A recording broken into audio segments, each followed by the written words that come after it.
In this video we are going to teach you how to change the security alarm setting on a 2016 Nissan Sentra using the X431 torque. First select Nissan.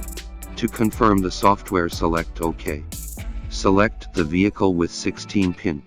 Confirm van and select OK. Select automatic selection.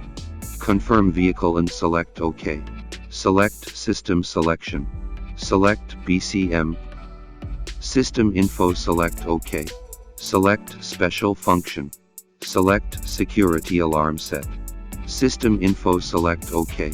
Select off or on to change the current setting. Once complete, select the back button. And that's how to change the security alarm setting on a 2016 Nissan Sentra.